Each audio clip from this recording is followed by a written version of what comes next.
Bismillahirrahmanirrahim. Assalamualaikum warahmatullahi wabarakatuh.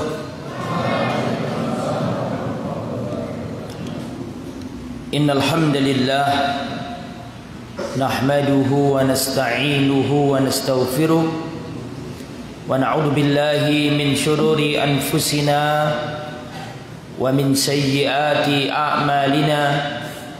من يهده الله فلا مضل له ومن يضلل فلا هادي له وأشهد أن لا إله إلا الله وحده لا شريك له وأشهد أن محمدا عبده ورسوله لا نبي ولا رسول بعده اللهم صل وسلم وبارك على نبينا وحبيبنا محمد وعلى آله وصحبه ومن سار على نهجه إلى يوم الدين أما بعد. Ikhwatal iman, para hadirin rahimani wa rahimakumullah. Alhamdulillah, Allah masih memberikan kemudahan bagi kita untuk hadir di Masjid Al-Mubarak. Semoga seperti namanya, orang-orang yang hadir di tempat ini mendapatkan keberkahan. Al-Mubarak artinya yang diberkahi. Semoga seperti namanya, orang yang hadir di sini mendapatkan keberkahan dari Allah Subhanahu wa taala. Dan tak lupa kita ucapkan jazakumullah khairan katsiran kepada Ta'mir Masjid Al-Mubarak. Semoga apa yang sudah diupayakan demi makmurnya masjid ini dicatat oleh Allah sebagai pemberat timbangan amal kebaikan di akhirat kelak. Wassalatu wassalam ala Rasulillah. Dan semoga solawat serta salam tetap tercurahkan kepada junjungan kita Nabi besar Muhammad sallallahu alaihi wasallam, yang membimbing kita, yang mengajarkan kepada kita, sehingga kita bisa membedakan mana yang hak dan mana yang batil, mana yang tauhid dan mana yang syirik, mana yang halal dan mana yang haram. Salawatullah alaihi wasallamuhu. Ikhwatal iman rahimani wa rahimakumullah.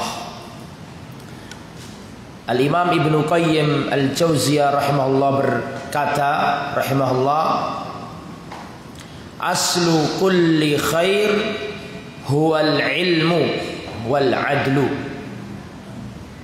Kata Imam Ibnu Qayyim Al-Jauziyah, aslu kulli khair huwal ilmu. Pokok atau pondasi dari semua kebaikan adalah ilmu. Wal adlu, dan keadilan. Wa aslu kulli syarr, dan pondasi atau pokok dari semua kejelekan adalah al-jahlu, kebodohan, waz-zulmu, dan kezaliman. Jadi adik-adik, bapak-bapak, ibu-ibu, dimanapun ada kebaikan, pasti itu sumbernya dari ilmu. Dan dimanapun ada kerusakan, ada kejelekan, pasti sumbernya adalah al-jahlu, kebodohan. Makanya siapa yang ingin memperoleh kebaikan wajib mencari ilmu. Ya.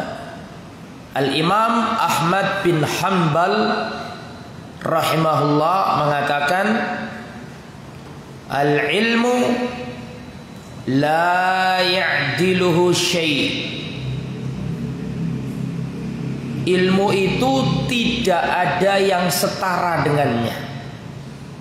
Ilmu itu tidak ada yang sebanding dengannya. Ini kata Imam Ahmad bin Hanbal. Al-ilmu la ya'diluhu syai'un. Tidak ada yang setara dan sebanding dengan ilmu. Liman sahhat niyatuhu, bagi orang yang benar niatnya. Jadi tidak ada yang mampu menandingi keutamaan ilmu, tidak ada. Bahkan seluruh ibadah di dalam Islam gak bisa dijalankan tanpa ilmu. Maka dari itulah Al-Imam Al-Bukhari rahimahullah mengatakan bab al-ilm qabla al-qawli wal amal. Bab ilmu itu harus didahulukan sebelum ucapan dan sebelum perbuatan.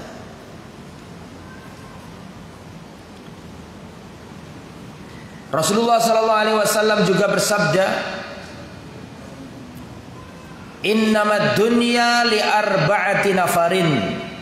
Ini sering saya sampaikan, termasuk di Tuban. Ya.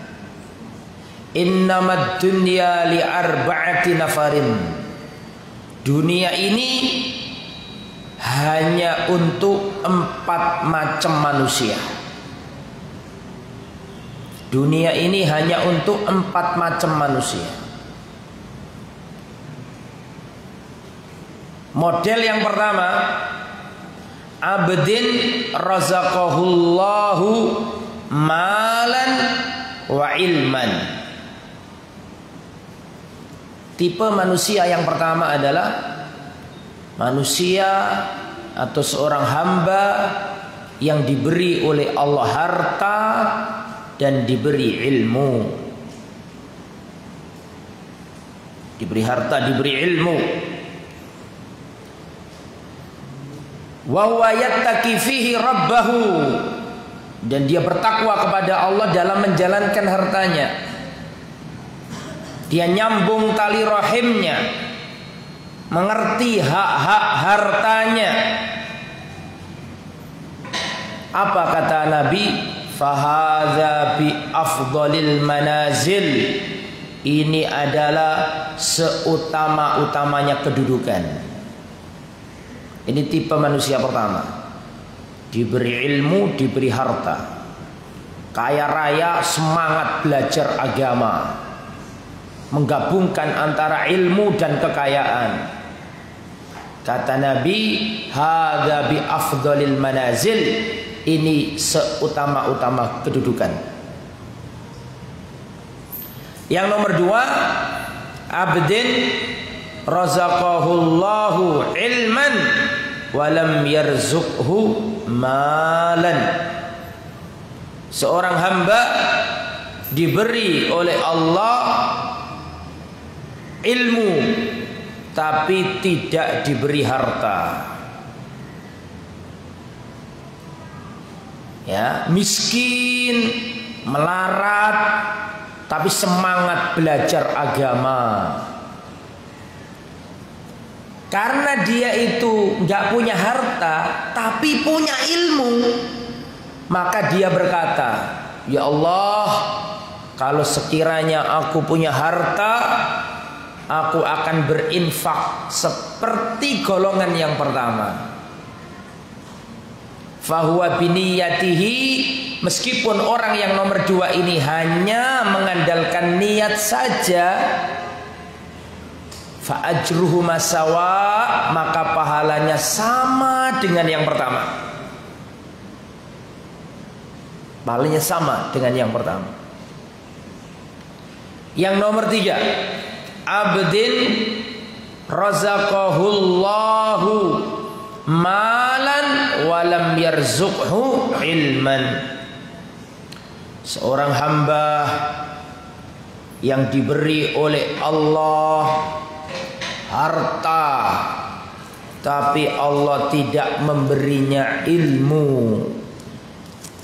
Kaya raya, sugih, tapi tidak mau belajar.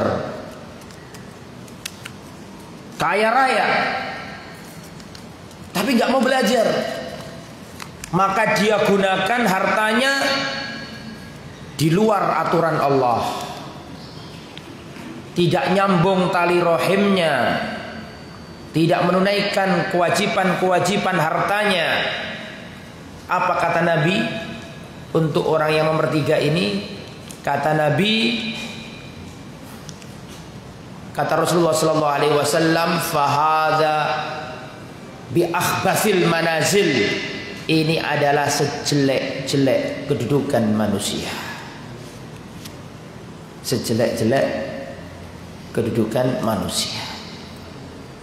Yang nomor 4, abdin lam yarzuqhullahu malan wa lam yarzuqhu ilman.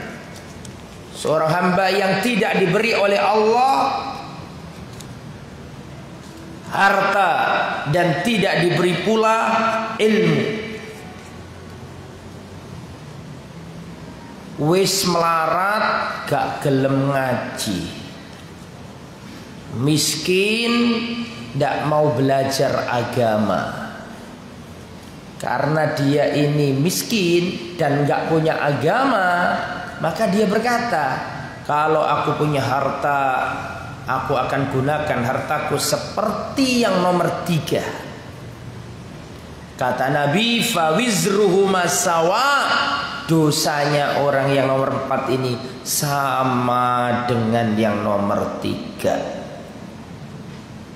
Hadis riwayat Imam At-Tirmidzi rahimahullah rahmatan wasi'ah. Nah, coba tadi yang nomor 2 itu gimana bunyinya? Adik-adik,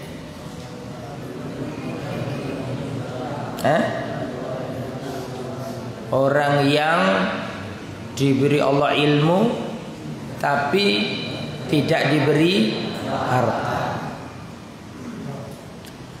Bandingkan dengan yang nomor 3. Kalau yang nomor 3 apa tadi? Diberi harta, nggak diberi ilmu. Orang yang nomor 3, yang nomor 2 diberi ilmu tapi nggak punya harta, dia berdoa tadi, ya Allah, kalau aku punya harta, aku akan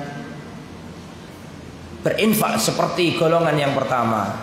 Kata Nabi, pahalanya sama.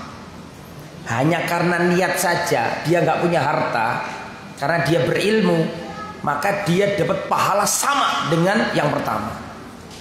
Tapi coba bandingkan yang nomor 3. Yang nomor 3 ini diberi Allah harta tapi tidak diberi ilmu. Orang yang nomor 3, dia tidak berkata, ya Allah, kalau aku punya ilmu, aku akan ngajari manusia. Ngomong gitu enggak tadi? Karena untuk ngomong itu butuh ilmu. Sedangkan dia tidak punya ilmu. Ini dalil bahwa orang yang nomor 2 ilmunya mewakili harta.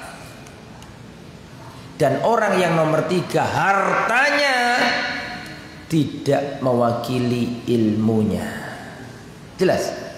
Jelas sama enggak? Nah, makanya harus semangat adik-adik. Ya. Al-ilmu afdalu minal mal. Ilmu itu lebih utama daripada harta. Jika engkau membelanjakan harta, maka akan berkurang.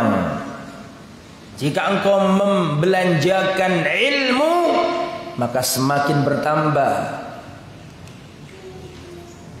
Kalau engkau punya harta, engkau yang menjaga harta itu. Tapi kalau engkau punya ilmu, engkau yang dijaga oleh ilmu. Ini kita harus semangat belajar agama.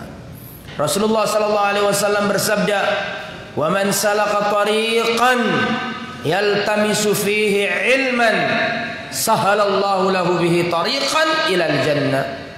Barang siapa berjalan mencari ilmu agama, maka Allah mudahkan jalannya menuju surga. Seandainya menuntut ilmu itu tidak punya kebaikan kecuali satu saja, yaitu menjadikan kita mudah masuk surga, niscaya itu cukup untuk membuat kita semangat mendatangi majelis-majelis ilmu. Dan Rasulullah SAW mengabarkan, kalau Allah itu menghendaki kebaikan bagi hamba, itu Allah kasih tanda. Saya ulangi, kalau Allah ingin memberikan kebaikan bagi hamba, itu ada tandanya. Kalau Allah itu sayang sama hamba, kalau Allah itu pengen kebaikan bagi hamba itu, Allah kasih tanda. Dan tandanya apa? Bukan dikayakan hartanya, bukan. Bukan dibanyakkan keluarganya, bukan. Bukan disegerwaraskan kesehatannya, bukan. Tapi kalau Allah sayang sama hamba, Allah ingin kebaikan bagi hamba, tandanya adalah Allah tambah pemahamannya terhadap agamanya. Makanya Rasulullah mengatakan, man yuridillahu bihi khairan yufaqihu fid din. Jika Allah menghendaki kebaikan bagi hamba, Allah pahamkan ia dalam urusan agamanya. Kalau antum lihat ada orang semangat ke masjid, istri dan anaknya diajak taklim, istrinya disuruh pakai jilbab, ya itu tanda Allah sayang sama orang itu. Tapi kalau ada orang semakin disibukkan dengan dunianya, bisnisnya melimpah ruah, jarang ke masjid, tidak pernah sholat, Allah nggak sayang sama orang itu. Meskipun hartanya banyak, Allah nggak sayang sama dia. Nah, kadang-kadang kita ini salah dalam menimbang Allah itu sayang sama kita apa tidak. Ya, Rasulullah pernah melihat orang gagah gede, kuat. Ditanya sama Nabi, apakah kamu pernah kena penyakit demam? Dia menjawab, apa itu penyakit demam? Aku gak pernah kena penyakit demam. Ditanya lagi, apakah engkau pernah kena penyakit sudah sakit kepala? Dia mengatakan, apa itu sakit kepala? Aku gak pernah. Terus orang itu pergi. Kata Rasulullah, barang siapa yang ingin melihat penghuni neraka, lihatlah orang tadi itu. Nah, jadi ukuran Allah sayang itu bukan disehatkan, bukan dikayakan, bukan. Tapi ukurannya sayang adalah dipahamkan agamanya. Hanya kalau punya anak, pahamkan agama. Panjenengan itu kalau mati, anak sampeyan yang dongakno sampeyan. Sampeyan sekolah no senggena, sampeyan ngertek no ilmu agama. Ya, supaya bermanfaat untuk dunia kita dan akhirat kita. Nah, pada pertemuan ini saya akan menyampaikan sejarah atau perjalanan hidup Al-Imam Asy-Syafi'i rahimahullah rahmatan wasi'ah. Jadi madhab fikih itu sebenarnya banyak, tapi yang masih eksis sampai sekarang cuma berapa? 4. Dulu banyak, tapi yang eksis, yang masih dilanjutkan oleh para pengikutnya sekarang secara garis besar ada 4 saja. Yaitu yang pertama madhab Hanafi. Hanafi itu nama tokohnya adalah Al-Imam Abu Hanifah. Madhabnya namanya madhab Hanafi. Itu lahirnya di Irak, di daerah Kufah. Dulu seperti itu. Lah sekarang madhab Hanafi tersebar di Asia Tengah, termasuk Asia Selatan, India, Pakistan, Bangladesh. Terus juga termasuk Asia Tengah, bahkan Cina, Turki. Itu semuanya madhabnya Hanafi. Yang kedua mazhab Maliki. Mazhab Maliki itu imamnya namanya Imam Malik bin Anas. Imam Malik dulu tinggalnya di Madinah. Di Madinah. Nah sekarang ini mazhab Maliki tersebar di Afrika Utara. Kalau sekarang di Afrika, Maroko, Aljazair, Tunisia, Mauritania, Afrika Utara tersebar mazhab Maliki. Imamnya namanya Imam Malik bin Anas, tinggalnya di mana tadi? Al-Madinah. Yang ketiga adalah mazhab Asy-Syafi'i. Imamnya namanya Imam Muhammad bin Idris Asy-Syafi'i. Beliau ya dulu beliau ini tempatnya banyak. Di Mekah, di Irak, terakhir wafat di Mesir. Dan sekarang mazhab Syafi'i tersebar di Asia Tenggara. Indonesia, Malaysia, Brunei, Filipina, Timur Leste. Nah, ini mazhab Syafi'i, termasuk di Yaman, Mesir, Syafi'i. Yang terakhir mazhab Hanbali. Mazhab Hanbali ini imamnya namanya Imam Ahmad bin Hanbal. Tinggalnya di Baghdad. Nah, sekarang mazhab Imam Ahmad bin Hanbal ya tersebar di Al-Jazirah, di Jazirah atau di Teluk, kawasan Teluk. Ya, di antaranya Arab Saudi, Kuwait, Qatar, Bahrain. Itu mazhab Imam Ahmad bin Hanbal. Nah, dari empat itu yang ingin kita jelaskan imamnya adalah Al-Imam Asy-Syafi'i rahimahullah rahmatan wasi'ah. Jadi kita akan belajar tentang Imam Syafi'i, ya, imam madhab Syafi'i. Siapa beliau itu? Nah, kita kenalan dulu nasab, nama dan nasab beliau. Beliau adalah Muhammad bin Idris bin Al-Abbas bin Uthman bin Syafi' ibn As-Sa'ib bin Ubaid bin Abdi Yazid bin Abdi Yazid bin Hashim bin Muttalib bin Abdi Manaf bin Qusay. Nasabnya Imam Syafi'i bertemu dengan nasabnya Nabi pada cangganya Nabi. Ngerti cangga, Pak? Rasulullah punya bapak namanya siapa? Abdullah. Abdullah punya bapak namanya Abdul Muthalib. Berarti kan kakek Abdul Muthalib. Betul? Abdul Muthalib punya bapak namanya Hashim. Berarti Hashim ini buyut. Betul ya?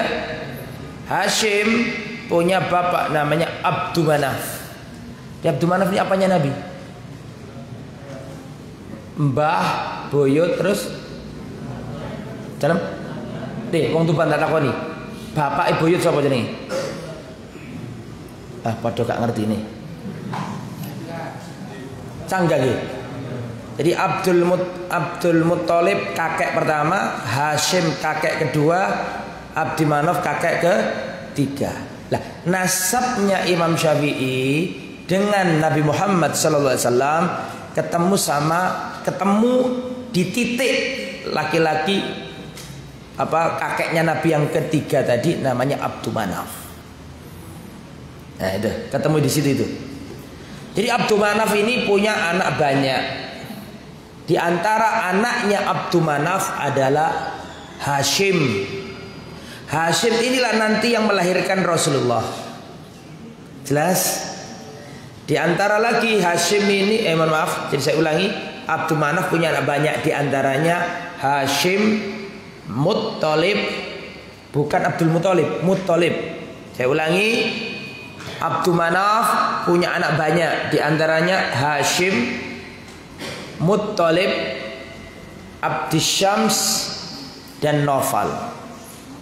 Nah, Hasim turun Rasulullah. Muttalib turun Imam Syafi'i.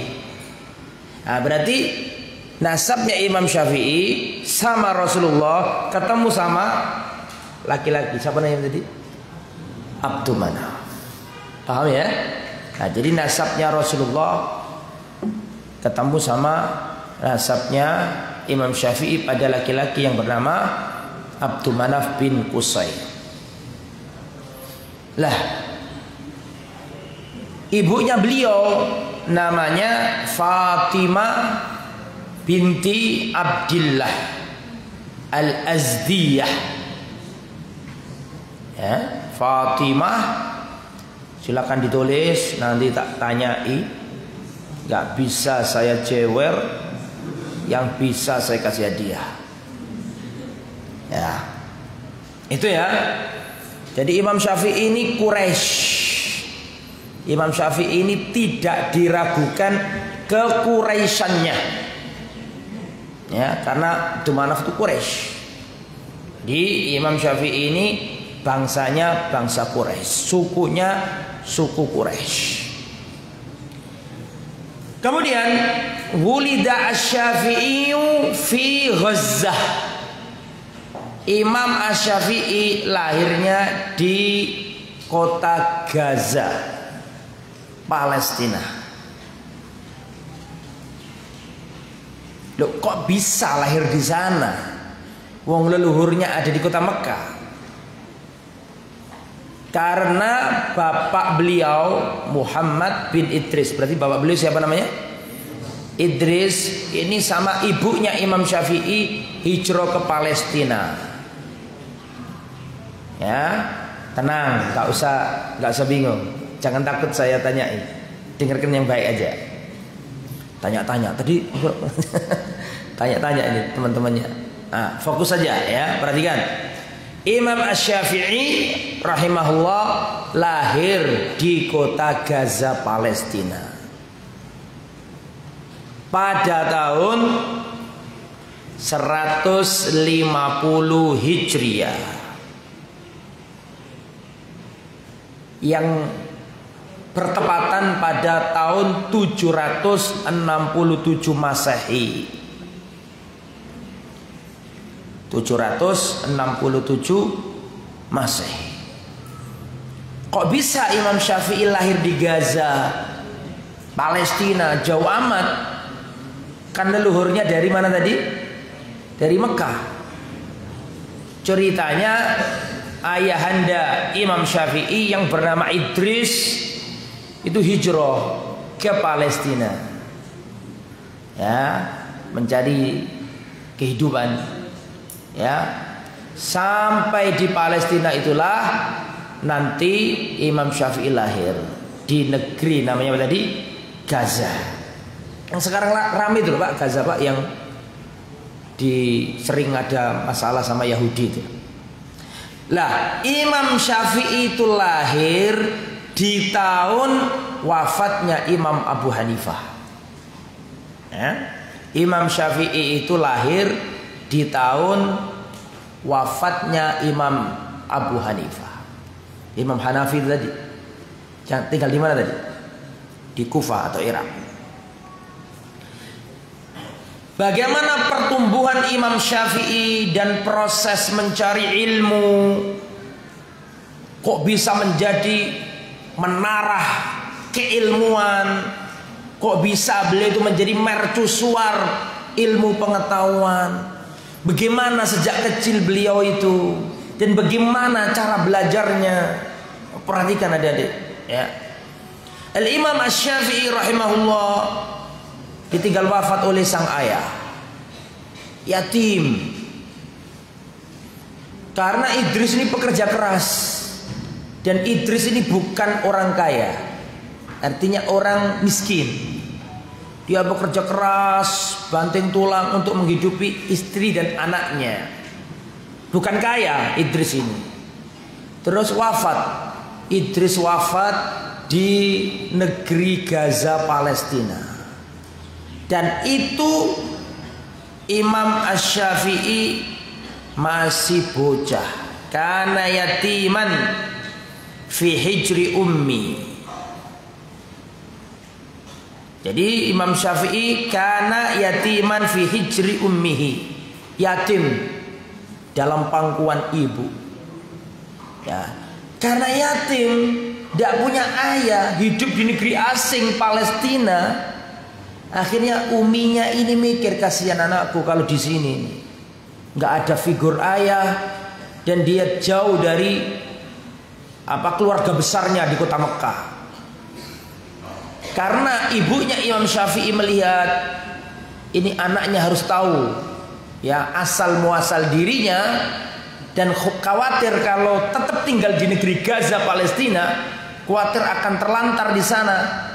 Akhirnya ibunya membawa Imam Syafi'i kecil berumur 2 tahun, dibawa kembali hijrah pulang kampung ke negeri Mekah. Itu ceritanya. Jadi umur 2 tahun Imam Syafi'i dibawa balik oleh ibunya ke negeri Mekah supaya dekat dengan Masjidil Haram. Kemudian ibunya mendidik Imam Syafi'i dengan baik, dengan segala kekurangan, ya, dengan segala keterbatasan finansial, ekonomi. Dan tidak ada seorang ayah yang melindungi Imam Syafi'i, tapi ibunya ini luar biasa. Dia mengantarkan Imam Syafi'i ke para ulama, ya, diantarkan ke para hufadzul Quran, diantarkan. Dan ternyata ibunya Imam Syafi'i nggak mampu membayar biaya pendidikan Imam Syafi'i. Zaman itu sudah ada, nggak mampu. Tapi gurunya Imam Syafi'i ini melihat ini bocah cerdasnya luar biasa, ngapalkan Qur'annya cepat, pemahamannya sangat bagus, cepat baca Quran, cepat ngapalkan Al-Quran, dan seorang guru bisa mengukur kecerdasan dan kejeniusan anak didiknya. Akhirnya apa yang terjadi? Sang ayah atau sang guru tadi mengatakan, aku haramkan diriku mengambil upah dari pendidikan. Akhirnya tidak bayar. Imam Syafi'i terus belajar, membaca Al-Quran, menghatamkan Al-Quran, sampai akhirnya Al-Imam Asy-Syafi'i rahimahullah hafal Quran ketika usia 7 tahun. Walaqad hafidha Syafi'iyul Qur'an al-Karima wa huwa fi sabi'ati min umrihi. Imam Asy-Syafi'i menghatamkan Al-Quran dan hafal Al-Quran dari juz pertama sampai juz yang terakhir fi sabi'ati min umrihi, ketika beliau umur 7 tahun. Mimma yadullu ala dzakaihi, ini menunjukkan kecerdasannya Imam Syafi'i, wa quwwati hifdzihi, dan menunjukkan kuatnya hafalannya Imam Syafi'i. Dan dalam umur 10 tahun Imam Syafi'i hafal kitab Muwatta, kitab hadis. Jadi 7 tahun menghafalkan Al-Quran, 10 tahun hafal kitab hadis namanya kitab Al-Muwatta. Karyanya siapa? Karyanya Imam Malik rahimahullah. Asy-Syafi'i berkata, hafidtul Qur'ana wa ana ibnu 7 sinin. Aku telah menghafal, menyelesaikan Al-Quran ketika aku anak atau bocah berumur 7 tahun. Wa hafidtul Muwatta, dan aku hafalkan kitab hadis, kitab Al-Muwatta karya Imam Malik, wa ana ibnu 10 sinin, dan umurku masih 10 tahun. Hafal kitab Muwatta, kitab hadis. Karena begini, tak kasih tahu ya adik-adik dan bapak-bapak, ya, jangan pernah berhujjah, ya, Jangan pernah berhujat dan mencari alasan kebodohanmu karena kemiskinanmu. Alasan miskin ya itu tidak diterima oleh para ulama. Karena kalau kita melihat sejarah para ulama, mereka yang sukses-sukses justru lahir dari kemiskinan. Imam Ahmad bin Hanbal yatim juga, itu lebih luar biasa lagi nanti ceritanya. Imam Syafi'i juga, Rasulullah tidak pernah melihat ayahnya. Ya. Jadi jangan pernah berhujah, beralasan ya, kenapa kamu bodoh terus karena aku miskin, tidak bisa. Enggak nyambung. Justru kemiskinanmu itu harus menjadikan kamu lebih berilmu. Karena ketika menuntut ilmu itu harus ditemani dengan kemiskinan. Gak bisa menuntut ilmu ditemani dengan kekayaan, tidak bisa. Harus ditemani dengan kemiskinan. Imam Malik mengatakan, ya pegang ini, bapak-bapak itu pegang, adik-adik pegang.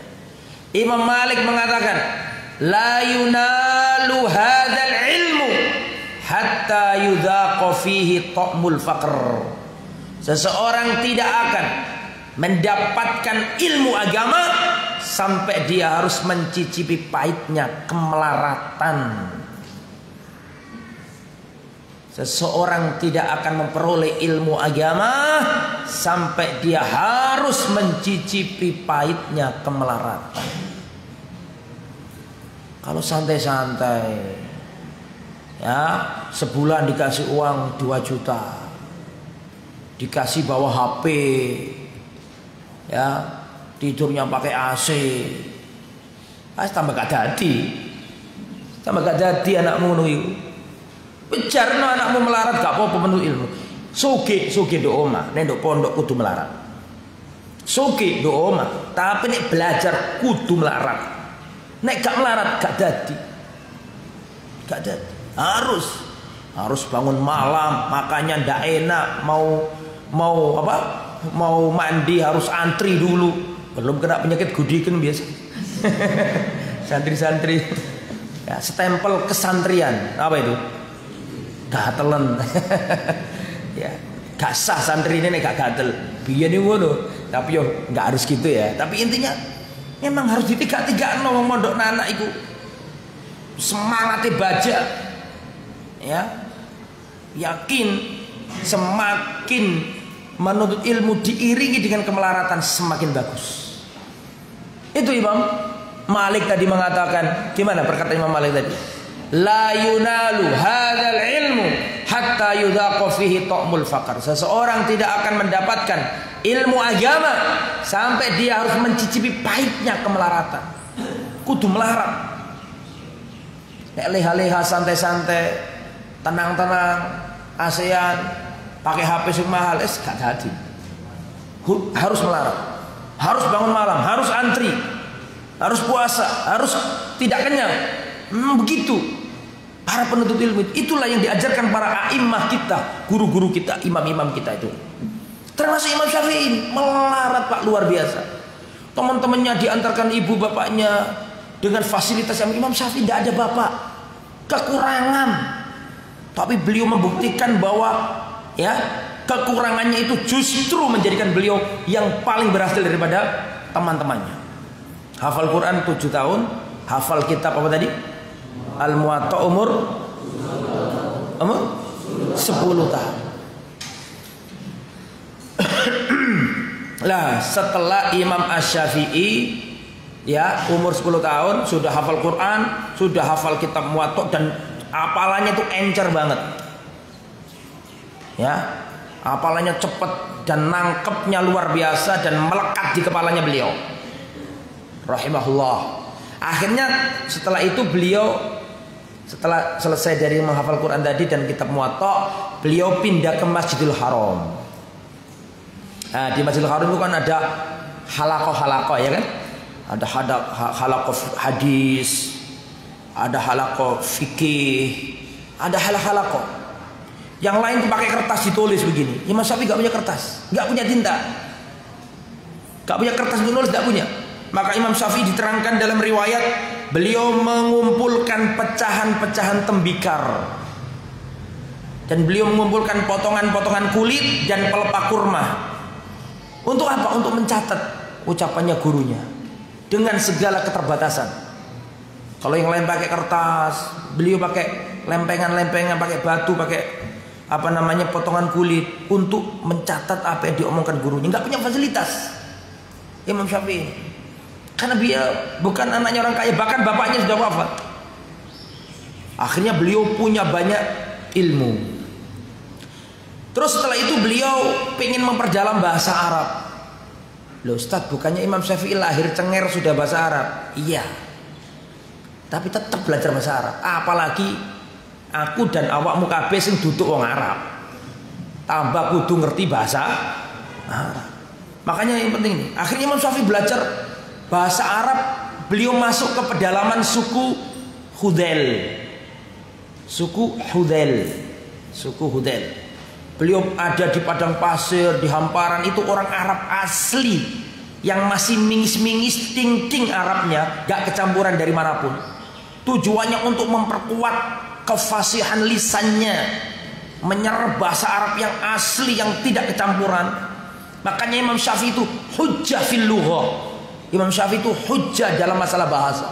Beliau punya diwan, punya sastra, punya kumpulan syair-syair, karena memang beliau orangnya. Dan belajar bahasa Arab. Dan zaman harus belajar bahasa Arab. Ya, Umar bin Khattab mengatakan, "Ta'allamu al-Arabiyyah fa innaha min dinikum." Belajarlah bahasa Arab karena bahasa Arab itu bagian dari agamamu. Harus belajar bahasa Arab. Imam Syafi'i mengatakan, "Wa ala kulli muslim an yata'allama min lisanil Arab ma balaghahu juhduhu au jahduhu." Kata Imam Syafi'i, wa ala kulli muslim, wajib bagi setiap orang Islam an yata'allam min lisanil Arab, untuk belajar bahasa Arab. Ma balaghahu juhduhu, sekuat tenaganya. Inna anzalnahu Qur'anan Arabiyya, sungguhnya kami turunkan Al-Quran pakai bahasa Arab. Jadi bagaimana kita paham Al-Quran kalau kita nggak paham bahasa Arab? Segera buat pondok bahasa Arab dan serius belajar bahasa Arab, karena itu adalah kunci belajar Islam. Ya, nggak mungkin kita datang langsung belajar Fathul Bari, langsung belajar kitab-kitab tebal. Belajar dari bahasa Arab. Hadza kitabun, hadza qalamun. Memang begitu cara belajar, harus tadarruj, pertingkat. Gak bisa bayi dikasih jagung, itu gak bisa. Mau gak mau, kalau mau belajar serius ya dari bahasa Arab. Itu Imam Syafi'i ini orang Arab asli, sudah hafal Quran, tetap belajar bahasa Arab. Ini motivasi untuk kita semua, ya. Lah, setelah beliau hafal Quran, hafal kitab hadis Al-Muwatta, kitab yang paling hebat di zamannya. Kemudian beliau ke Masjidil Haram, belajar ke guru-guru yang luar biasa. Setelah itu belajar berbahasa, pergi ke pedalaman suku Hudel, di padang pasir, di hamparan, karena dia ingin, atau beliau ingin benar-benar memahami bahasa Arab yang asli, fasaha asliyah.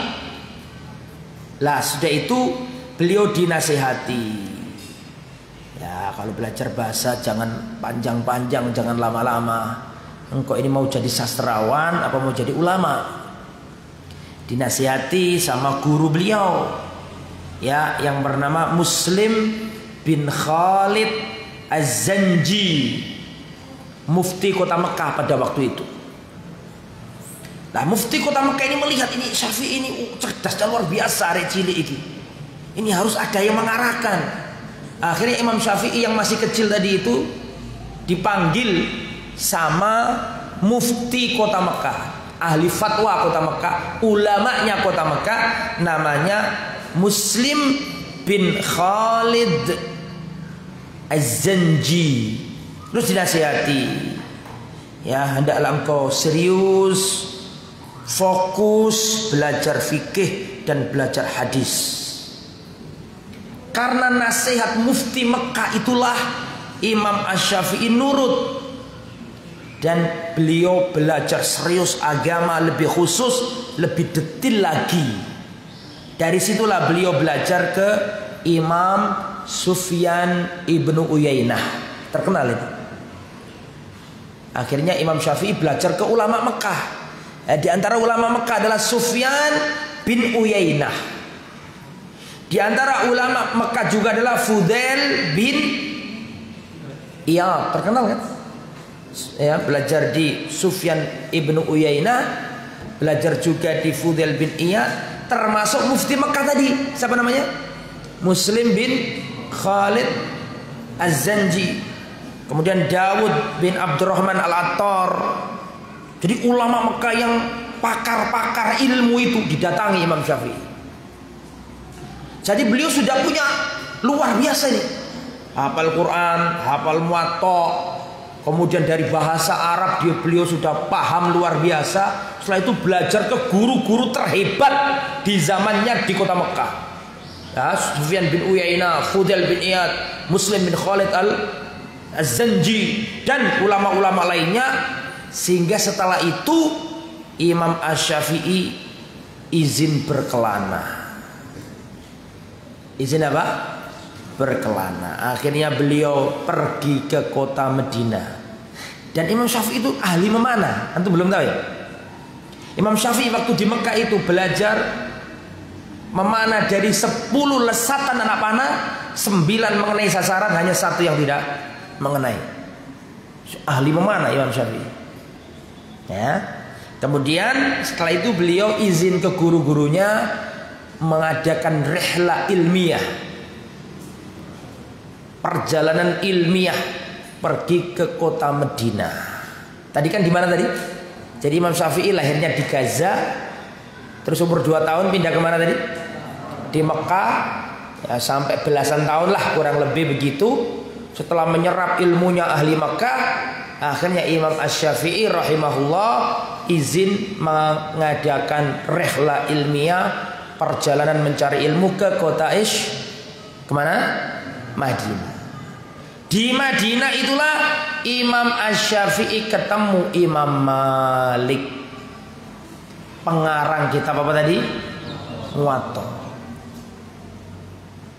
Kitab yang sudah dihafal itu, dari sampul sampai sampul, ini ketemu langsung sama pengarangnya.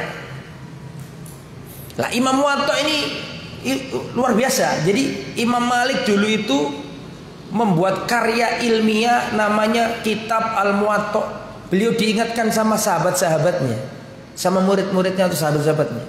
Wahai Imam Malik, kok membuat kitab judulnya Muwatta?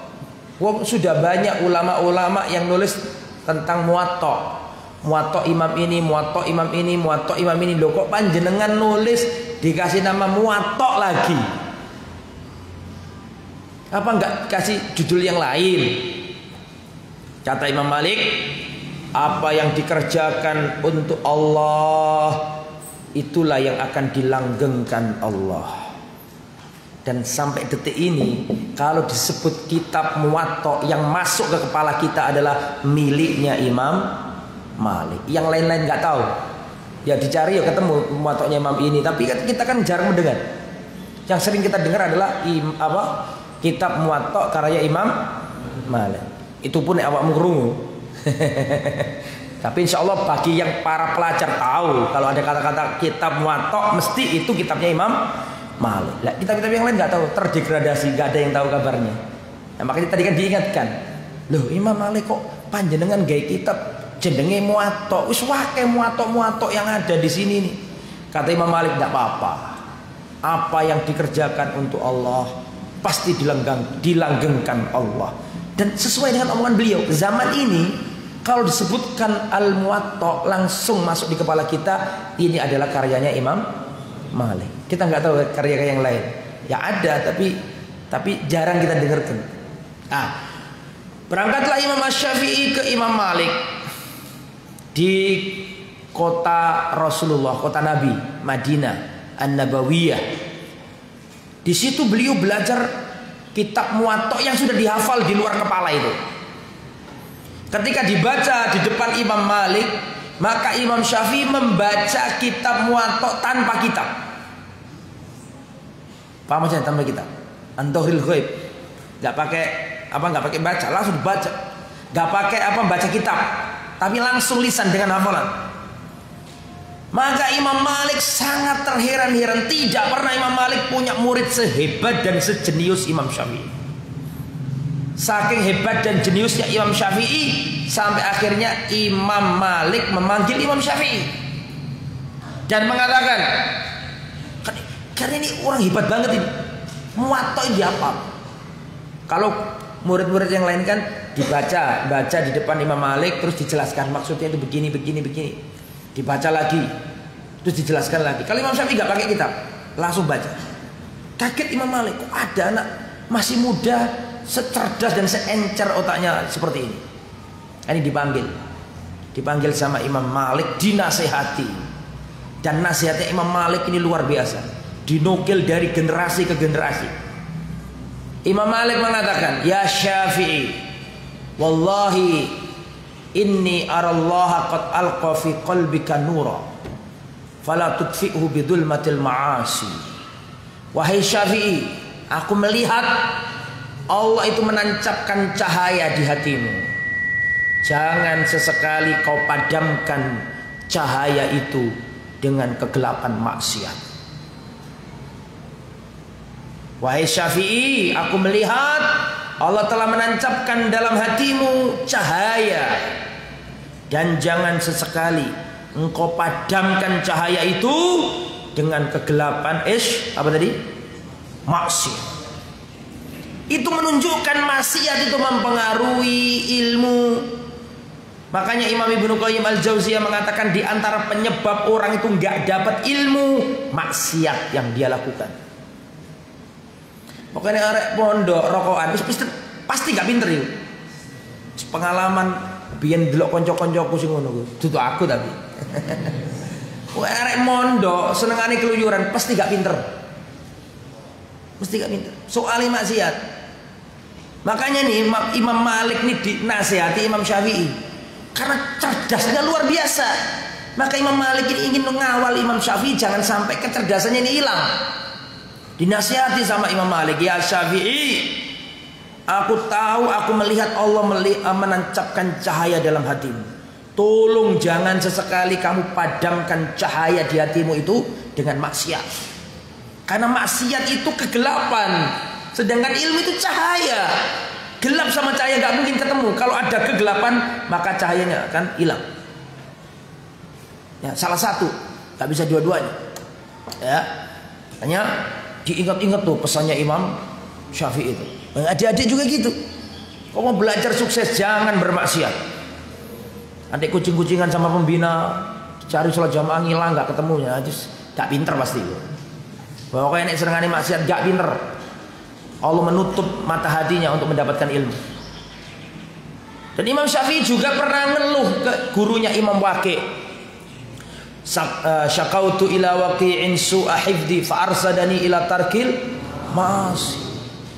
Aku pernah mengeluh kepada Imam Waqi' karena jeleknya hafalanku. Loh, padahal Imam Syafi'i loh, mengeluh jeleknya. Padahal saat jelek-jelek hafalan Imam Syafi'i itu pinter-pinter kita ini, iya kan? Betul enggak? Saat jelek-jelek hafalan Imam Syafi'i itu kalau dibandingkan dengan kita masih pinteran Imam Syafi'i. Tapi Imam Syafi'i pernah mengeluh. Syakautu ila waqi'in su'a hifdi fa arsadani ila tarkil ma'asi. Aku pernah mengeluhkan kepada guruku Imam Waqi' tentang jeleknya hafalanku. Kata Imam Waqi', fa arsyadani ila tarkil ma'asi, aku dinasihati untuk meninggalkan apa? Maksiat. Jadi ilmu gak akan ketemu sama maksiat. Gak akan ketemu. Kalau kau melakukan maksiat pasti ilmu akan hilang karena cahaya dalam hatimu akan redup kalau kita melakukan maksiat. Naudzubillah min dzalik. Nah, dari Imam Malik inilah beliau belajar fikih Maliki. Ya, fikih apa tadi? Maliki. Fikih Maliki itu karakteristiknya adalah nusus. Qala Rasulullah kata wa kata qala. Karena Imam Malik ini tinggalnya di Medina. Saya mau tanya, Rasulullah, para sahabat dan anak cucunya Rasulullah dan para sahabat tinggal di mana? Tolong dijawab. Saya mau tanya, Rasulullah tinggal di mana? Medina. Para sahabat tinggal di mana? Medina. Ya, setelah Rasulullah wafat ya terpencar di mana-mana, tapi yang paling banyak di Madinah. Tabiin muhajirin ansor tinggalnya di Madinah kebanyakan. Maka Imam Malik ini melihat langsung praktek itu di negeri Madinah. Paham? Melihat prakteknya tabiin di negeri Madinah itu. Sehingga karakteristik fikihnya Imam Malik itu nusus. Ada nasnya. Dulu Rasulullah begini.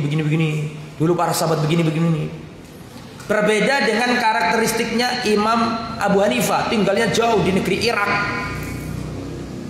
Sehingga beda karakter, banyak kias, banyak ijtihad karena jauh dari periwayatan hadis. Paham kira-kira adik-adik? Nah, kalau Imam Malik kan di Madinah. Imam Malik itu belajar kepada siapa? Kepada Nafi'. Nafi' belajar kepada siapa? Abdullah bin Umar. Abdullah bin Umar belajar kepada siapa? Ke Rasulullah. Jadi antara Imam Malik sama Rasul cuma ada 2 orang, anak tangga. Antum paham maksud saya? Ya? Imam Malik belajar kepada siapa tadi? Imam Nafi' tabi'in.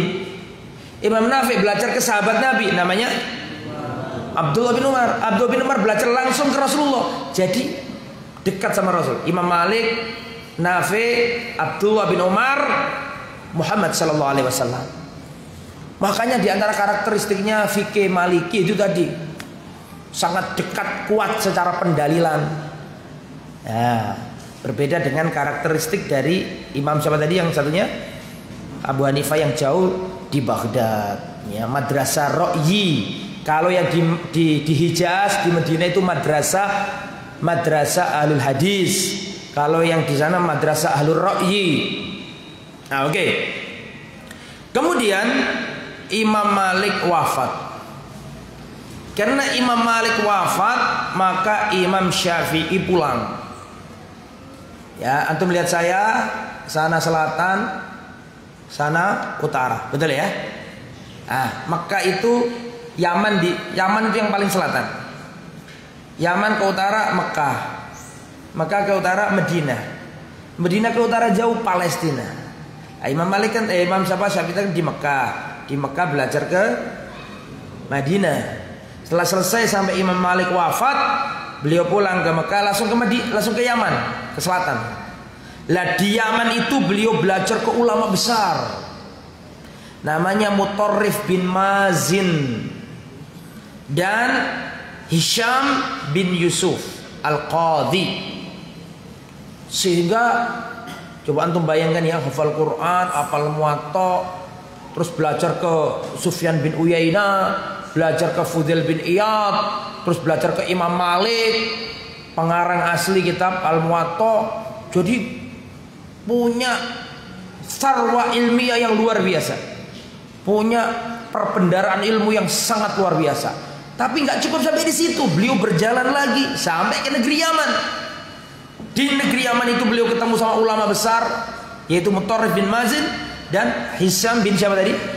Bin Yusuf Al-Qadhi. Disitulah Imam Syafi'i semakin berkibar-kibar keilmuannya, semakin disenangi banyak orang, tersohor ilmunya meluber kemana-mana, hingga timbullah orang-orang hasad. Itu pasti itu. Ada orang hasad itu pasti. Bahkan para ulama pun tidak bebas dari yang namanya penyakit apa? Penyakit apa? Hasad. Kata Imam Syafi'i luar biasa disenangi banyak orang, majelisnya penuh, orang senang semuanya. Muncul orang-orang hasad. Orang-orang hasad ini menfitnah Imam Syafi'i berkolaborasi dengan kaum Alawiyin. Alawiyin Habaib itu loh maksudnya. Alawiyin Habaib untuk memberontak kepada dinasti Abbasiyah.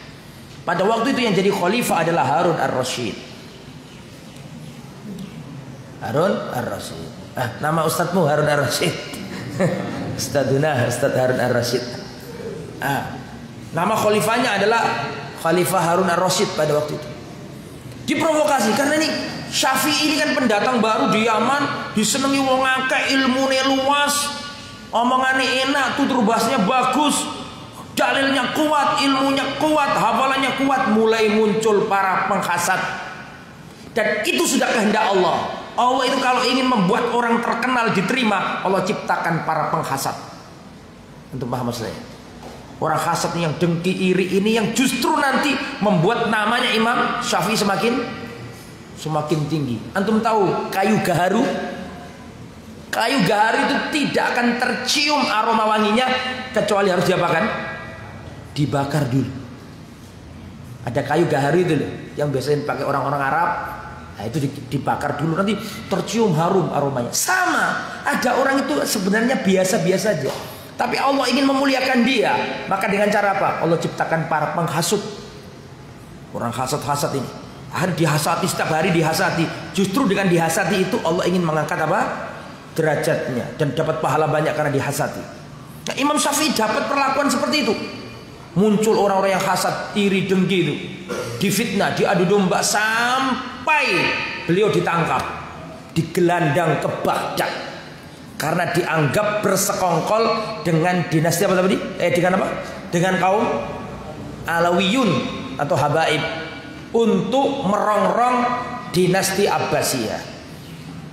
Stop sampai sini saya jelaskan. Kok bisa begitu? Begini ceritanya. Perhatikan. Sebelum dinasti Abbasiyah berkuasa, dinasti apa?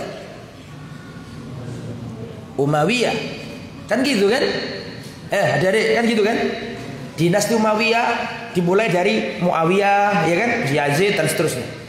Kan Khulafaur Rasyidin dulu. Khulafaur Rasyidin selesai, baru dinasti apa tadi?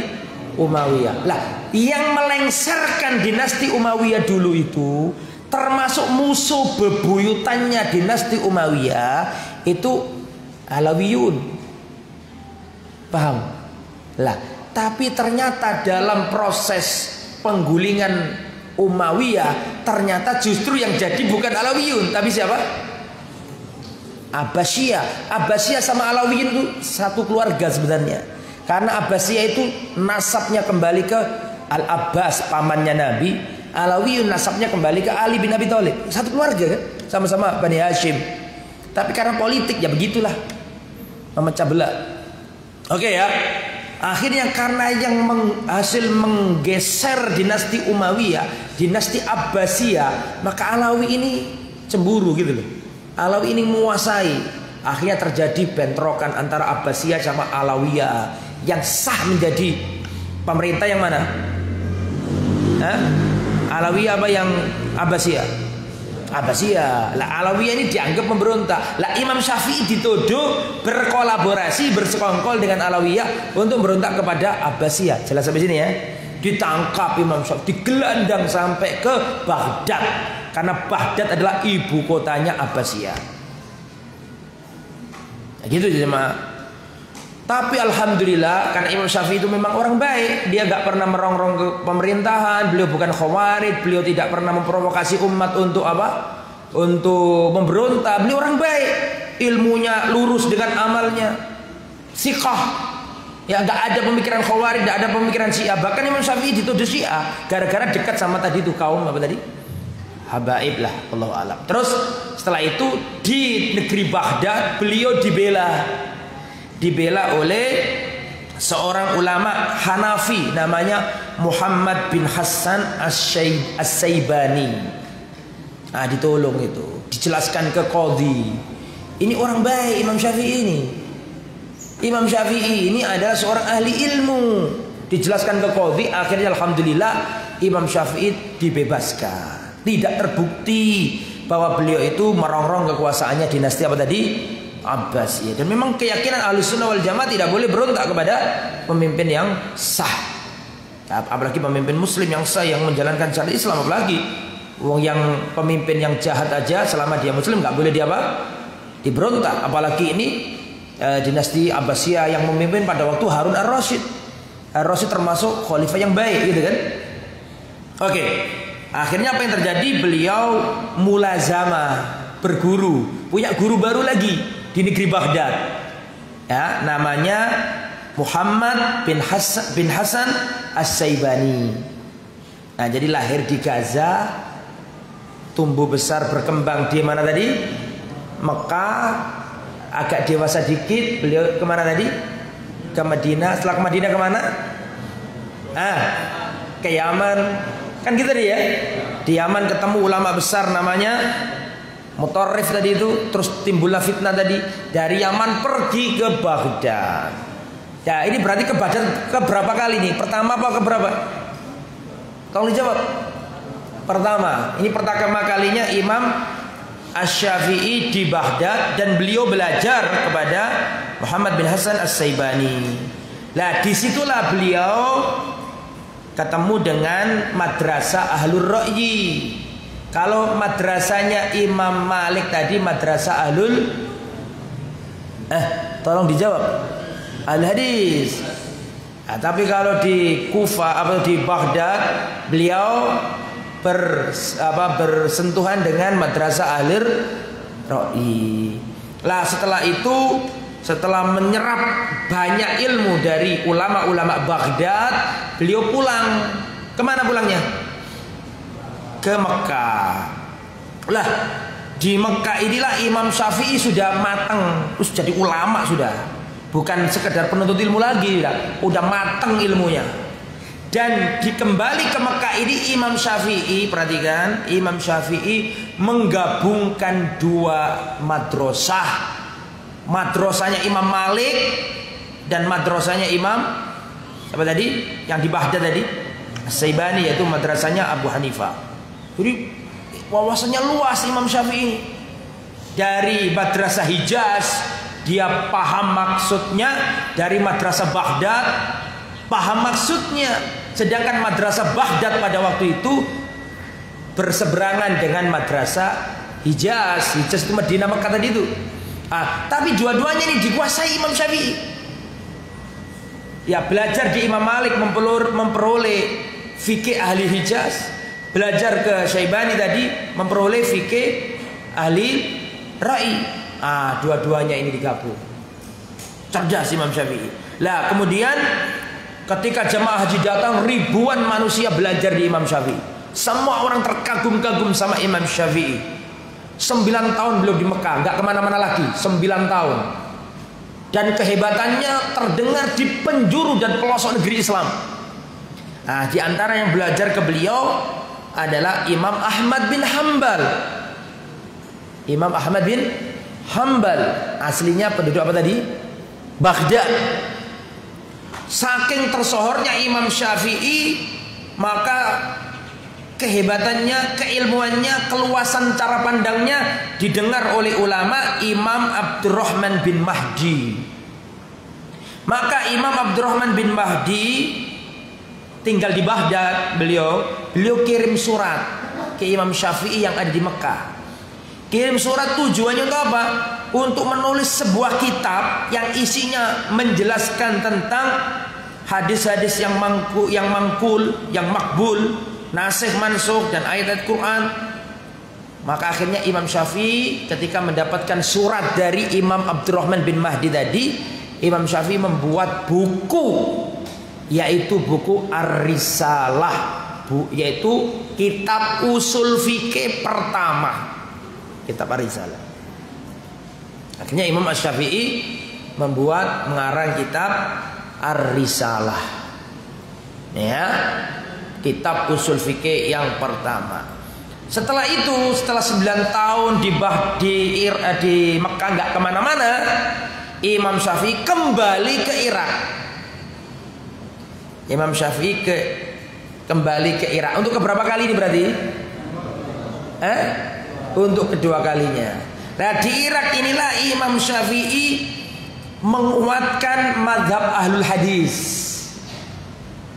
Ya, jadi menyebarkan mazhab Ahlul Hadis di sana. Padahal Baghdad itu markasnya ahli apa tadi? Ahli ahli Ra'yi. Perhatikan. Jadi Imam Malik tadi itu adalah madrasah Ahlul Hadis.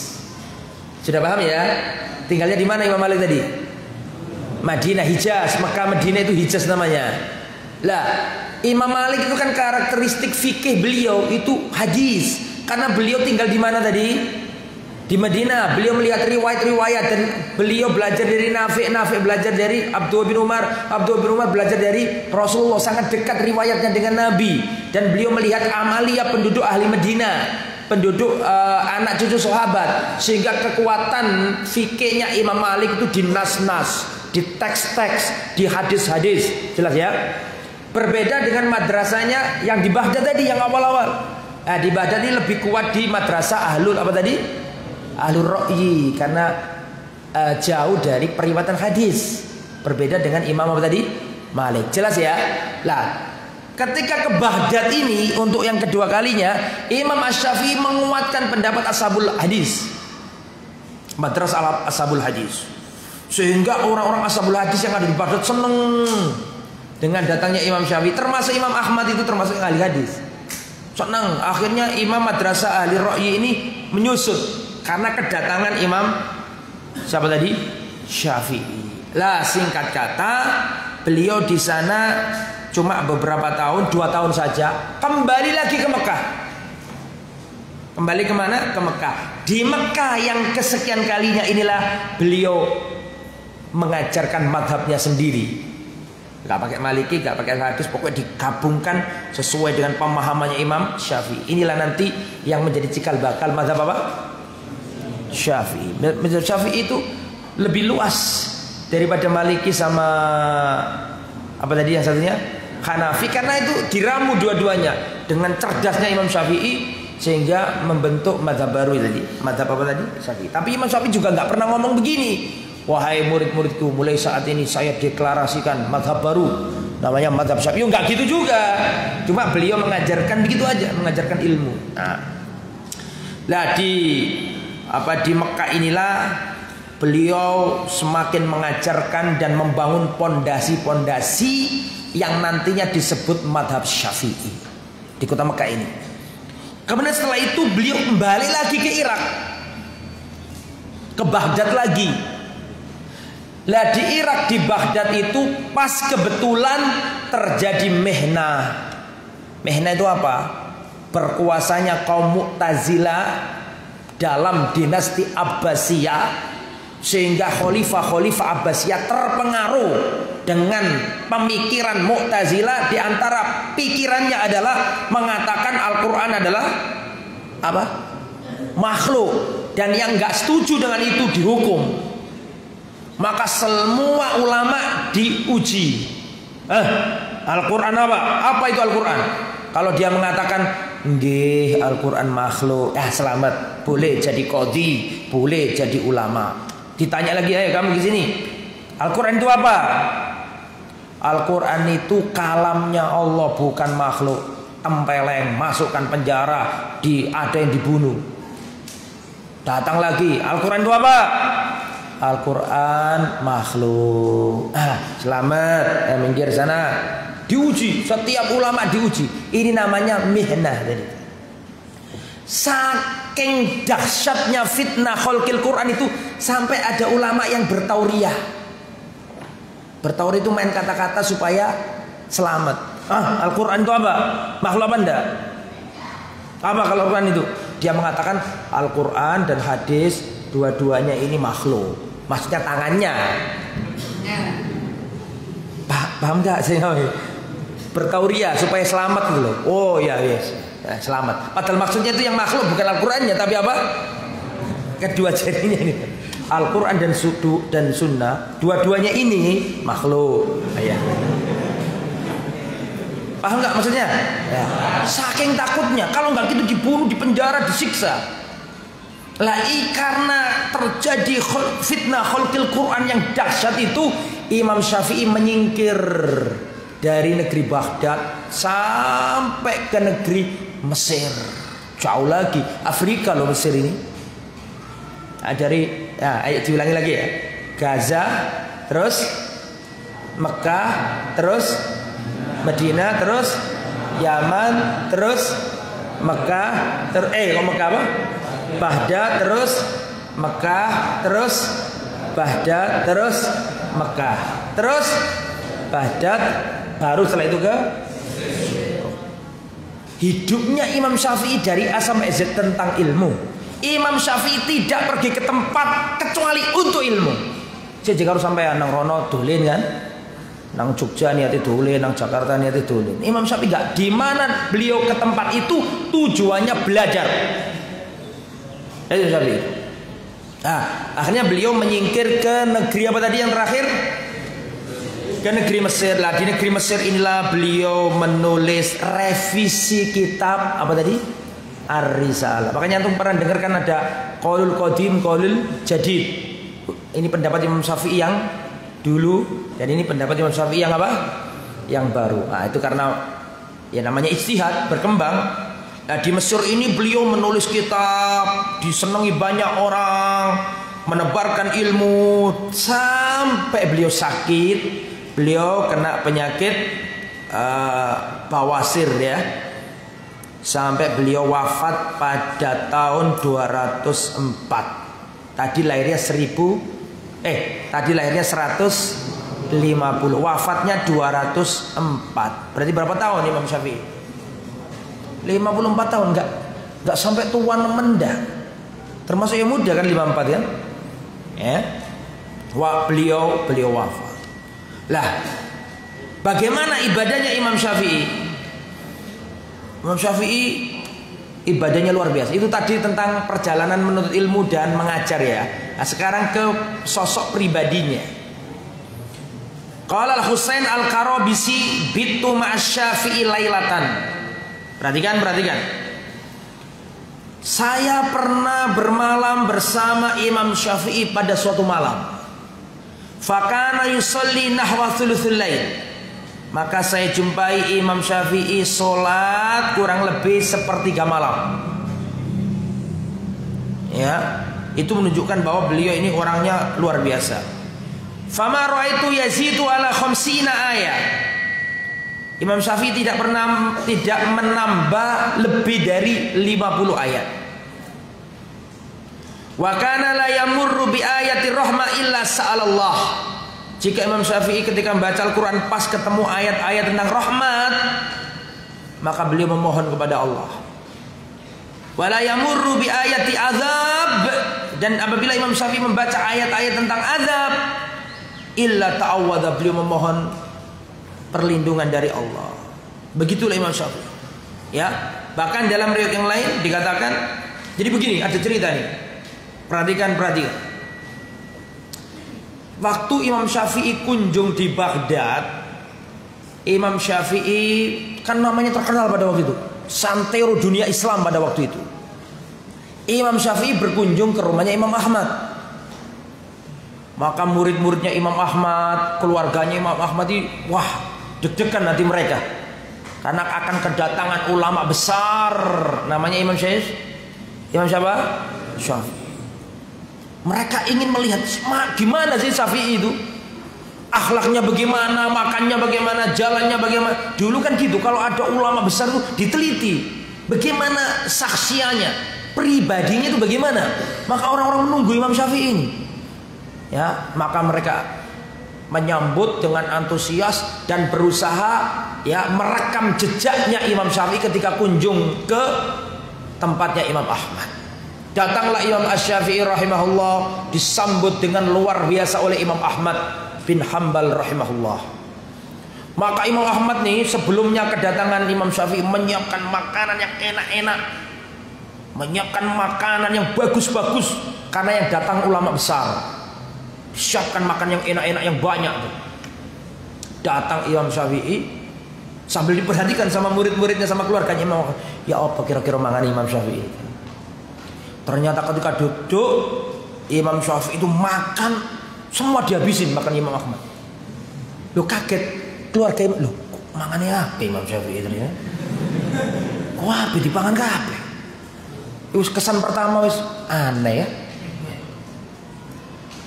Setelah gitu habis makan banyak, itu malamnya Imam Syafi'i dilihat, diperhatikan gak sholat malam.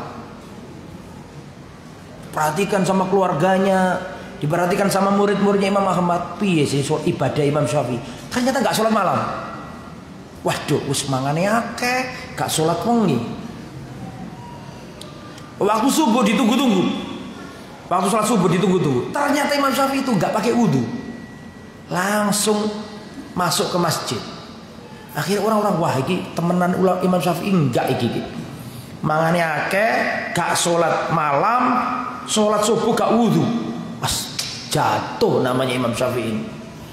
Orang-orang bertanya-tanya. Akhirnya mereka ngomong ke Imam Ahmad, Imam Ahmad, iki bener tak tamu iki Imam Syafi'i? Siji mangane akeh, loro gak sholat wengi, telu gak wudu langsung sholat subuh. Paham? Imam Ahmad ngomong Imam Syafi'i, ya Imam Syafi'i ini wong-wong iki merasa aneh dengan panjenengan. Katanya begini. Dijawab sama Imam Syafi'i. Adapun yang pertama, aku makan banyak di rumah Imam Ahmad. Iya, memang aku akui. Aku makan semuanya. Kenapa? Karena aku yakin tidaklah Imam Ahmad membuat makanan kecuali makanan yang halal. Maka aku penuhi badanku dengan makanannya Imam Ahmad agar tumbuh dan kuat untuk ibadah, karena itu pasti makanan halal. Paham? Adapun katanya aku tadi malam gak sholat malam, memang aku tidak sholat malam tadi malam. Memang aku gak sholat malam, karena tadi malam aku memikirkan satu hadis Nabi sampai subuh. Tahu hadis itu? Hadis yang berbunyi, ya Aba Umair ma fa'alan nuher. Pernah dengar? Mau diceritai? Tawa meneh gak mari-mari cerita ini. Jadi ceritanya itu di zaman Nabi ada sahabat Nabi namanya Abu Tolha.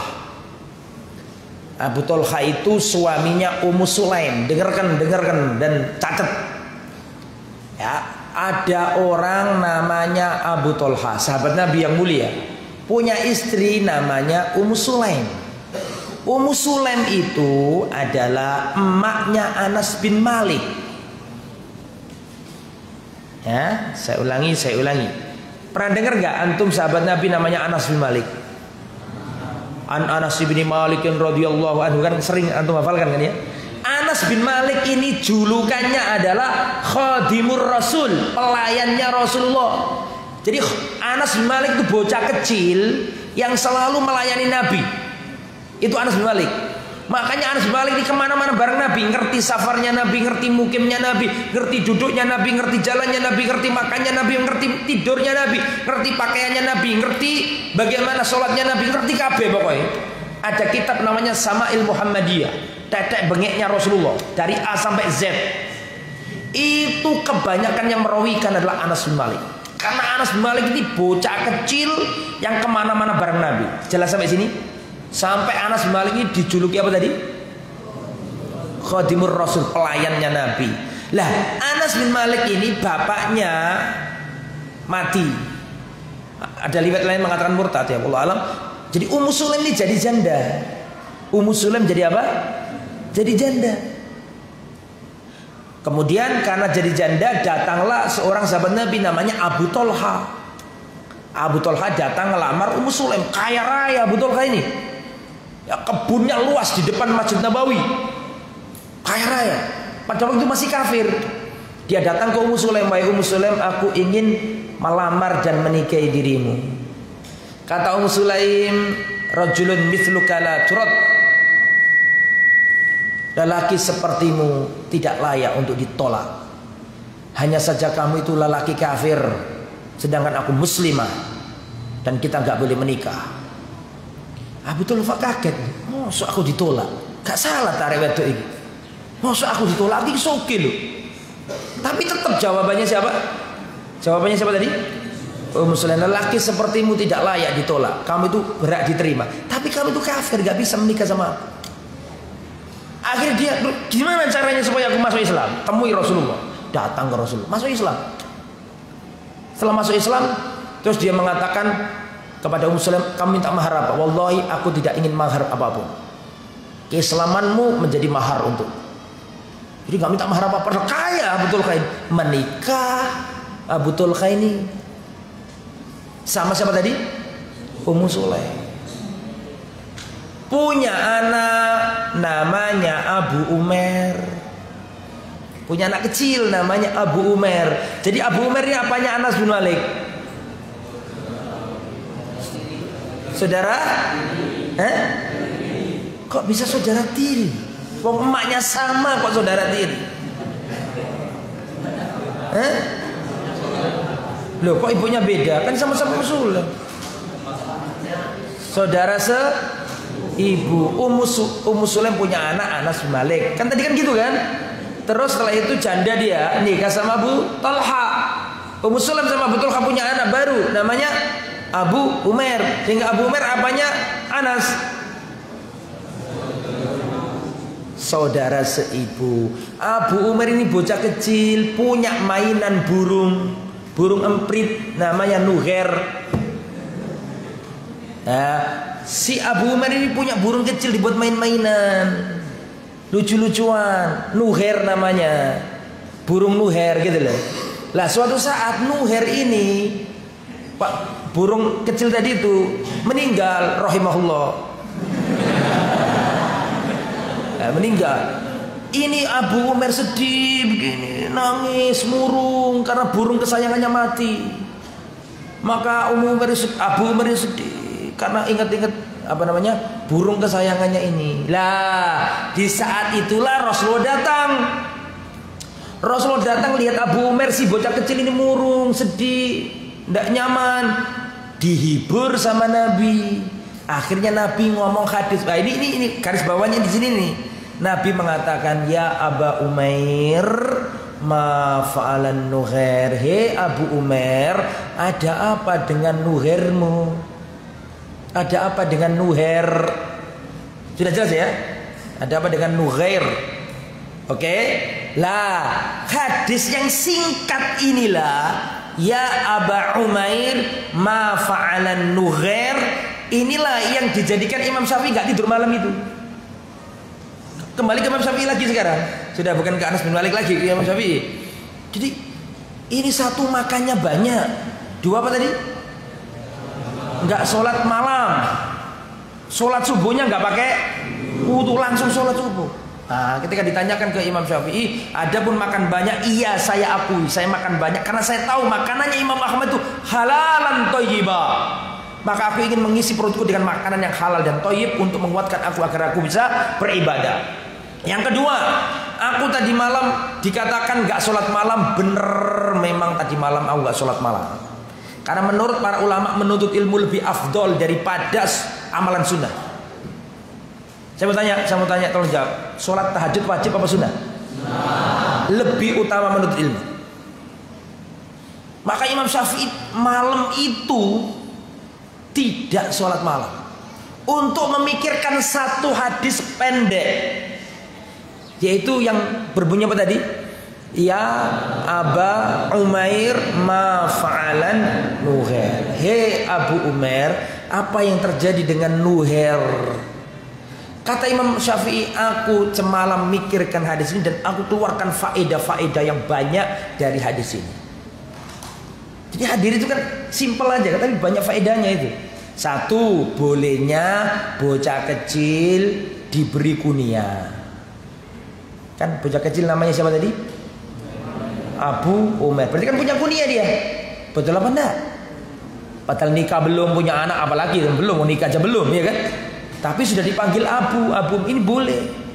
Dua, bolehnya memelihara burung.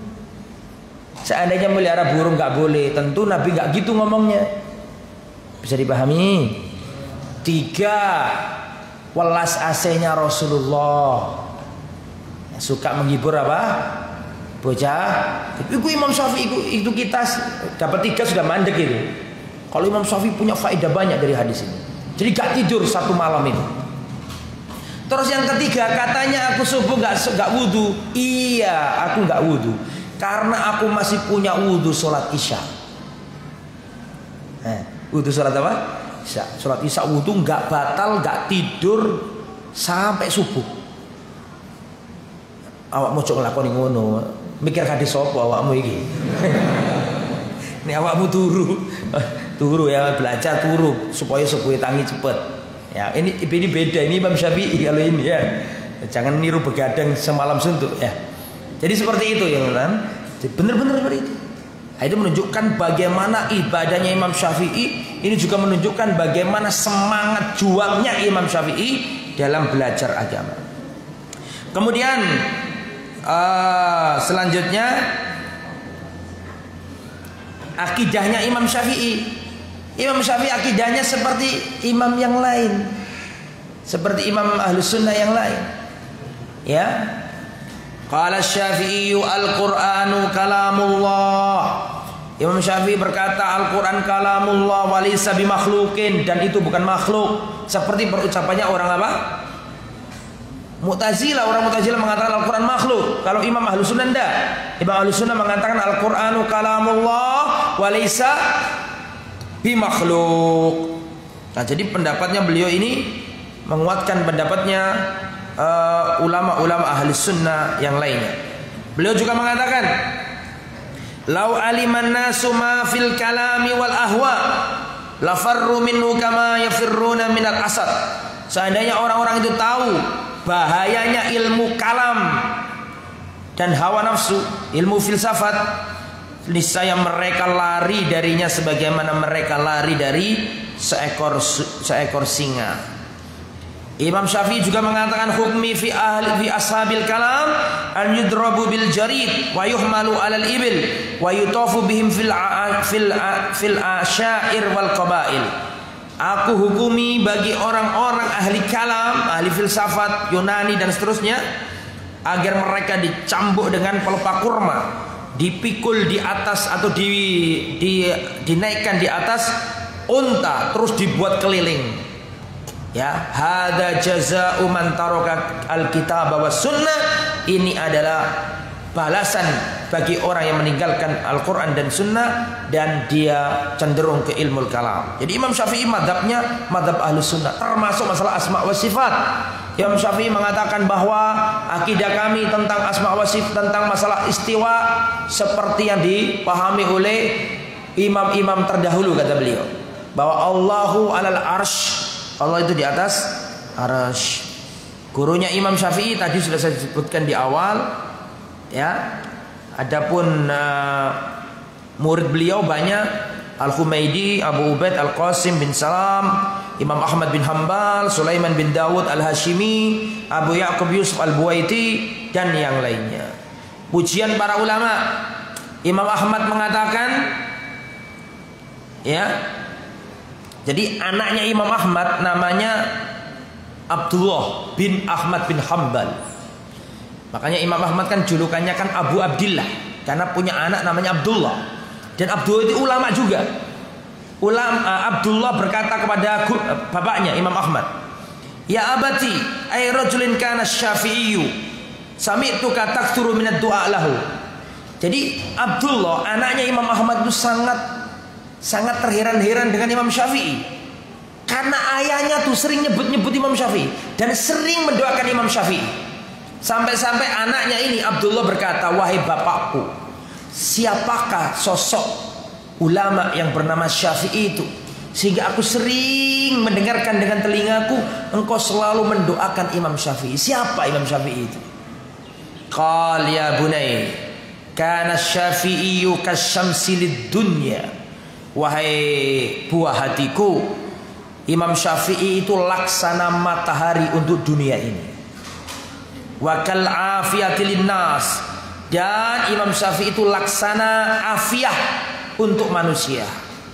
Fandur hal li hadaini min iwadin, apakah ada yang bisa menggantikan matahari? Apakah ada yang bisa menggantikan afiyah untuk manusia? Tidak ada. Itulah sosok Imam Asy-Syafi'i. Ya, wallahu a'lam bissawab. Adapun nasihat-nasihat Imam Syafi'i banyak sekali. Ya, kita ambil salah satu aja, diantaranya adalah man aradad dunya fa alaihi bil ilm. Barang siapa yang ingin bahagia di dunia wajib punya ilmu. Wa man aradal akhirah fa alaihi bil ilm, dan barang siapa ingin bahagia di akhirat wajib punya ilmu. Wa man aradahuma, dan barang siapa ingin bahagia di dunia dan di akhirat wajib punya ilmu. Selesai. Silakan kalau ada pertanyaan atau saya yang tanya. Siap-siap dijawab ya. Bismillah.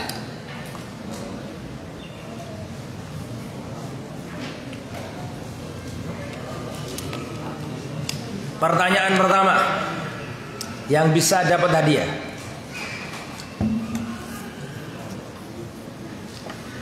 Pertanyaan pertama, siapa yang bisa angkat tangan?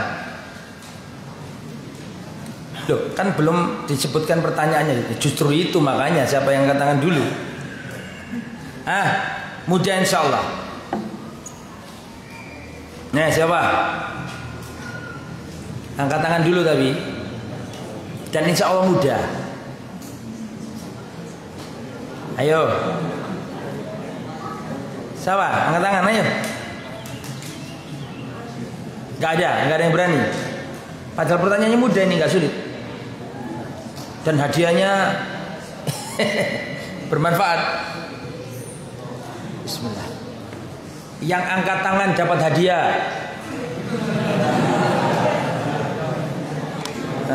Bismillah.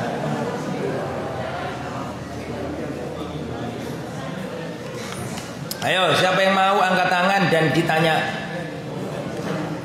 Yang mau angkat tangan silakan ke depan dan saya tanya. Dan dapat hadiah.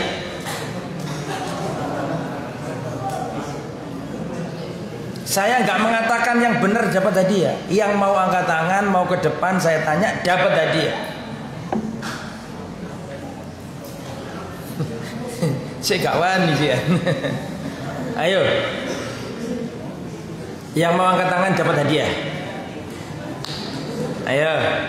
Siapa? Oke, pertanyaannya dulu aja kalau gitu. Pertanyaan pertama.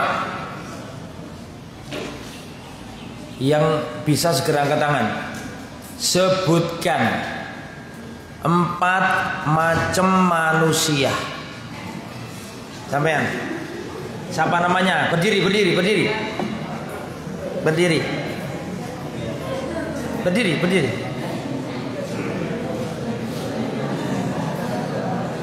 Enggak apa-apa. Ayo.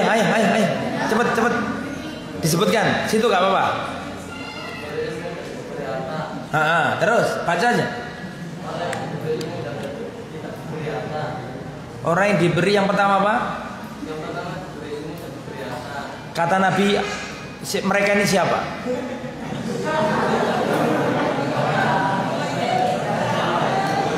Yang lain diam. Yang pertama diberi ilmu dan diberi harta. Kata Rasulullah, mereka ini adalah orang yang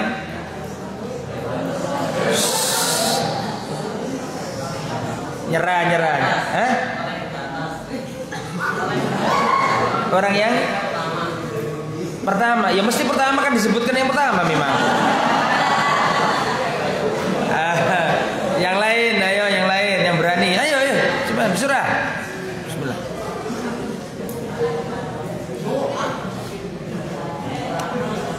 Ayo, yang lain boleh baca. Gak apa-apa. Ayo, bersurah.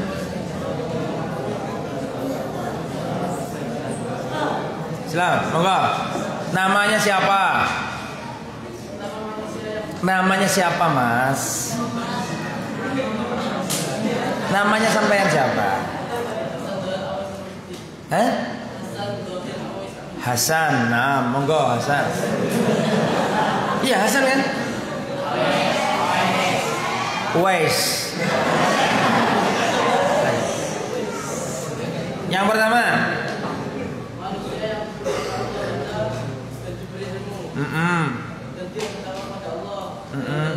Mumtaz. Terus mereka ini siapa? Dikatakan Nabi sebagai mumtaz. 1.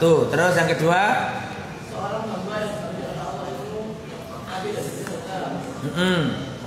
terus yang lain diam dulu. Yang nomor 2 ini gimana kata Nabi? Diberi apa tadi? Diberi ilmu, nggak diberi harta. Terus apa kata Nabi? Keistimewaan nomor 2-nya apa?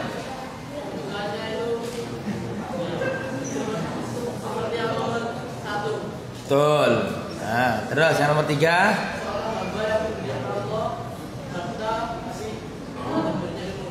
Kata Nabi apa orang nomor 3 ini? sejelek-jelek. Terus yang nomor terakhir. Dan kata Nabi. Betul. Sini dapat hadiah.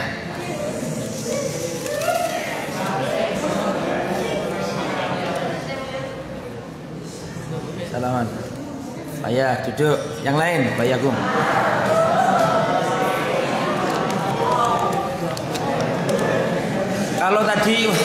Kalau tadi warnanya biru, sekarang warnanya merah. Siap-siap ya, jawab.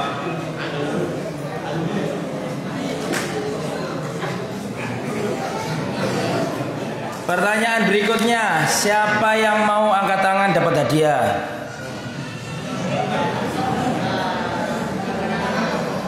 Ayo. Angkat tangan siapa? Siapa yang angkat tangan? Saya nggak mengatakan yang benar dapat hadiah, yang angkat tangan dapat hadiah. Ya, angkat tangan ya. Sini. Sini.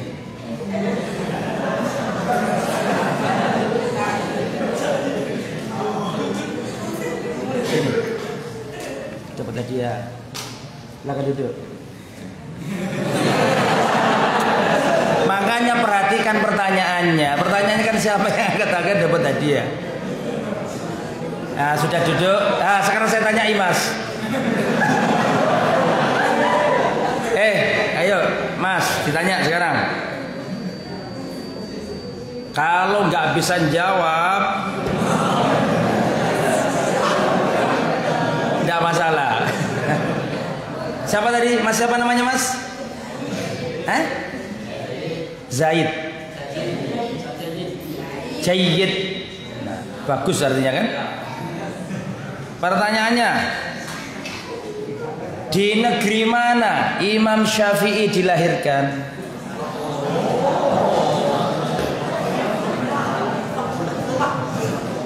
Ayo Mas Zaid.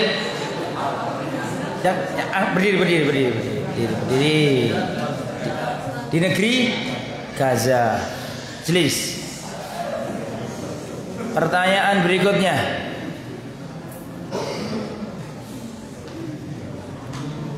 Silakan angkat tangan. Aku gak ngomong kayak dia loh. Silakan angkat tangan. Ayo. Gampang soalnya nggak ada yang repot, mudah semuanya.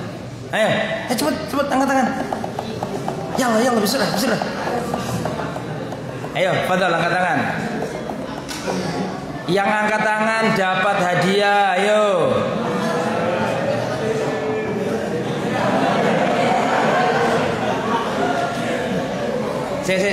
Turunkan tangannya dulu. Saya ulangi ya. Yang mau angkat tangan dapat hadiah. Sampean. Sini. Ada pesanan. Pertanyaannya. Tapi pasti dapat hadiah dia. Pertanyaannya. Pada umur berapa Imam Syafi'i hafal Al-Quran? Dan pada umur berapa Imam Syafi'i hafal kitab Muwatta? Yang keras. Dibuka gak apa-apa.